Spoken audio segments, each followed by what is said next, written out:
Je fabrique le masque tibétain en argile de médicaments depuis plus de 50 ans. Je suis le 5e perpétuateur de ce savoir-faire de notre famille. Les spécifications, la qualité, l'efficacité, les procédures de fabrication du masque tibétain en argile de médicaments, tout cela a été transmis sans réduction. J'ai pris 3 apprentis avec moi et l'un d'eux était déjà à mon niveau. Le masque tibétain en argile de médicaments a des effets tels que la purification de l'air, la lutte contre les virus, le soulagement de la fatigue et la résistance au manque d'oxygène en haute altitude. Sa composition et sa fabrication sont extrêmement complexes. Le masque tibétain en argile de médicaments existe depuis plus de 2000 ans. Au début, ces ingrédients comprenaient des pierres précieuses, de l'or, de l'argent et du cuivre, mais aussi de la poudre de bois de santal, de la terre et de l'eau prélevée à une altitude supérieure à 4600 mètres, des herbes médicinales chinoises et de la médecine tibétaine. Plus tard, à l'époque de la princesse Wenchang et de Songtsen Ganpo, il y a plus de 1300 ans, des ingrédients supplémentaires ont été ajoutés à la base originale. L'argile de médicament doit être préparée proportionnellement. Si la formule est bonne, l'effet est plutôt bon. Si la formule n'est pas bonne, ce n'est que du poison très toxique.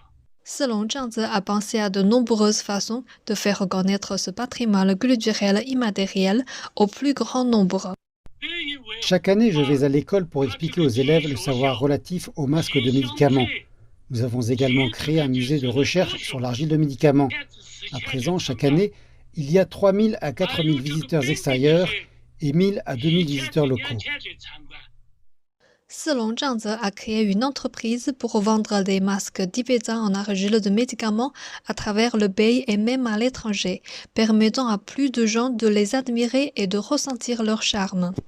Aujourd'hui, nos produits sont vendus en ligne par le biais d'une plateforme. Nous les vendons en Malaisie, en Corée du Sud et au Japon. En Chine, ils se vendent bien à Guangzhou et à Beijing. Aujourd'hui, nous avons expédié quelques colis. La vente est bonne.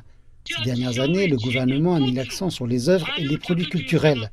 Le gouvernement a accordé des subventions aux petites entreprises et aux maîtres d'art et des prêts pour fabriquer des masques tibétains en argile de médicaments.